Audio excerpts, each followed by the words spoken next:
I have some bad news. The Powerfist is dead. So it's a very sad day, but I can rebuild it, and I will. The solenoids no longer work because, well, I could say that it's because they're from China, but this thing has sustained a lot of impacts over the time that I've used it. Only one solenoid works, which is why it won't move back and forth, because it pushes on one side and it just binds up and it won't move. And the retention system for the button in the front is starting to break down also. The wrist brace snapped off because it was just tacked on. Luckily, one of my best friends just got a TIG welder to teach himself how to weld. This thing has enough power that I can properly tack this thing back on and it won't come off again. Plus, when I put this together the first time, I didn't even grind the scale off of the metal before I tried to weld it, so it's not surprising that it came off. Time to restore the Powerfist to its former glory. This will be the second time in my entire life that I have ever TIG welded on steel.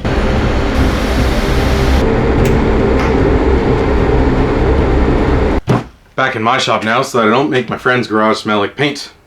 Time to paint. But I don't want to have to tape the whole thing off and take it all apart to paint just those little tiny bits, so I'm going to spray some in the cap and put it on with a brush. Pro tip. It's probably the cap. Good thing I have extras. Oh yeah!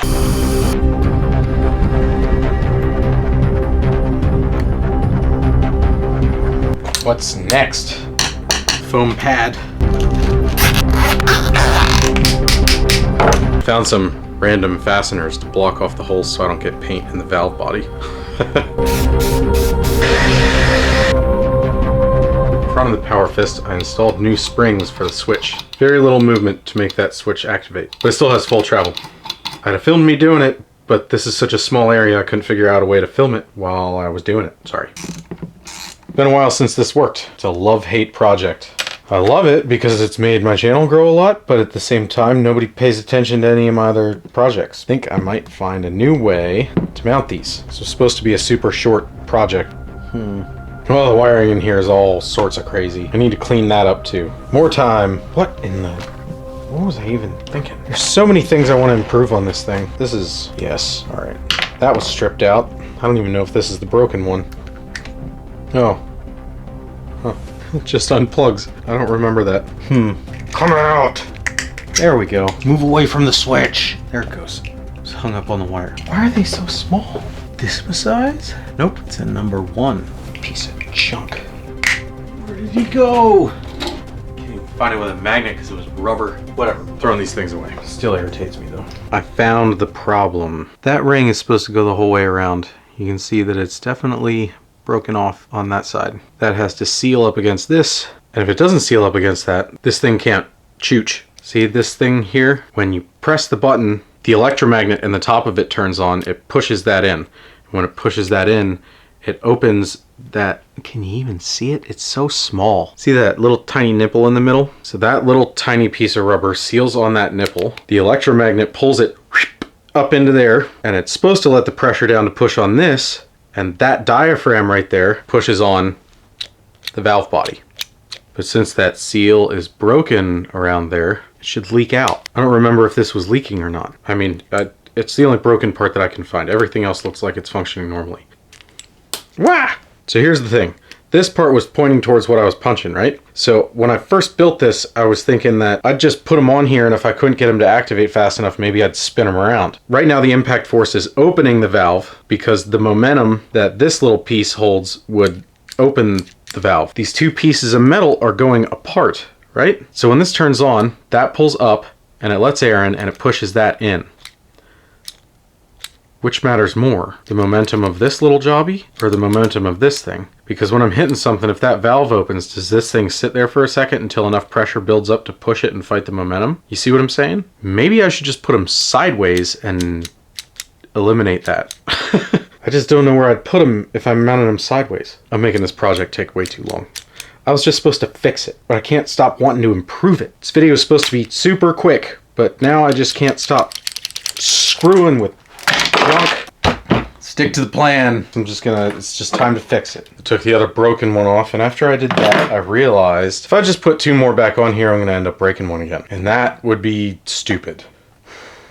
I want to mount them sideways, but there isn't like an easy way to mount them sideways. Can't turn them that way because the hose would have to go through my arm. This stuff's flexible, but it can't make a really tight bend like that. And it especially can't bend like that right where it goes into the fitting, because then it leaks. Could mount them like this, and then they would have clearance to be sprung back and forth. And I could put the air inlet hose down next to my arm through the frame, down through there. And then the other hoses would just whoosh into there. But even if I did it this way, I would still be fighting the whole that goes that way, that goes that way. Is it affecting how fast it turns on thing? Then I realized that if I just stack them together and bolt them to something that's spring loaded, I don't even have to find the center of gravity for them, and I can mount them right here because that'll still clear my arm. So they can fit right there and just boing back and forth. This was supposed to be a short project where I just fixed it real quick and that was it. Can't leave well enough alone. I drew this diagram. So I was thinking I need to make a trip to the store to buy springs that will be the right length and type to make these. But I already did that for these springs in the front, and I felt bad about doing that because this is a post-apocalyptic weapon and it should be made out of scraps, which it already is except for a couple parts. So I dug through my scrap metal parts that I have, which is mostly parts from old lawnmowers that I ripped apart to get the guts out of, because there's lots of useful things inside those. And I found 3 sets of matched valve springs. These 2 sets are the strongest, so I'm going to modify these, and these are going to be my impact isolators. I'm excited. Are you excited? You should be.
They're too long.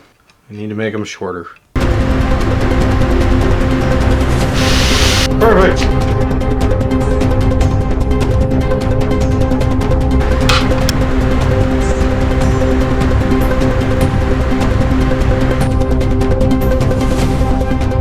Now, all I got to do is the wires and put the foam back on. But the wires are boring, and if you want to see how I did that, just go watch Powerfist build video number 2, because I'm not recording it. I'm tired. I want to go to bed. Maybe I'll do new foam on it too. I keep making this project longer than it should be. I rerouted and lengthened all the wires, and now they have enough slack that when the springs move, it won't put tension on them. And I changed them so that there's no solder joints in the flex points, and I reinforced this part. That way they don't break like they did the first time that this thing broke, which was at a convention, and I was doing a demonstration. So that was really embarrassing. I also added EVA foam here on top of the other closed cell foam that I used, and a Kydex plate here, because this metal ring used to hurt my arm a lot when I would punch really hard stuff with it. And now it has a mini regulator that I can just clip onto my pants, and I can put the battery pack in my pocket, so it doesn't even need a backpack anymore. Minor upgrades. Maybe I'll do a version 2.0 where I really make this thing better. It's all done, but there's just one more problem. I can't do a Powerfist video without punching something with it. Problem is, I don't know what to punch. Ring, ring, ring, ring. I wonder who that could be. Hello? Oh, hey, Fernando. It's my friend Fernando. What are you up to? Oh, you're here. Well, come on in, man. This is my friend Fernando. Hey guys. From the podcast, The Fortress of Solidudes. Yeah, we talk everything movies, TV shows, and comic books. I was on his podcast last week and they did an interview with me, so if you want to check those out, they've got a YouTube channel with the videos and you can download it wherever you get podcasts. So when I was at the podcast, I had this there, but it was broken. And I fixed everything now so that it's functional again. Problem is, I just don't know what to punch with it. Well, I've always wanted to get power fisted. Perfect. I guess I can use it on you. He's also never actually seen this function in real life before. He's only seen videos of it. So I wanted to catch his real, genuine reaction in real life. I think I need to grease the rods. It's been a while. But yeah, that's... That is so cool. Oh my god. Are you Try going to touch full it. swing on it? Yeah, I'm gonna hit you hard. Ready?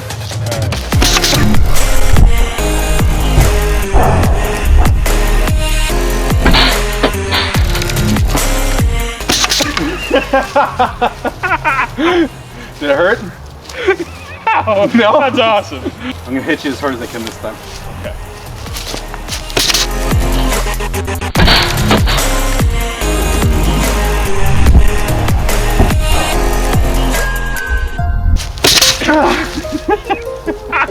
Good? Yeah, man. Awesome. I'm good. Crazy. All right, now it's your turn to hit me. All right. Hit me as hard as you can.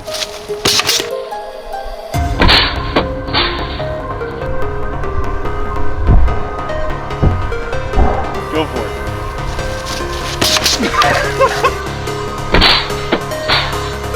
That was a good one. That's so much fun. Thanks for watching. Hope you enjoyed. We don't want to do this anymore because it's like 20 degrees outside. And make sure you subscribe, check out Fortress of Solidudes. Turn on notifications, ring the bell. Ring the bell. Yeah, see you next time with another project or something. Bye. Bye, guys. Hit me. Punch me a lot harder than that. Oh god. Hit me as hard as you can. There we go. Again? Yeah, put all your weight into it. Go for it. That was a good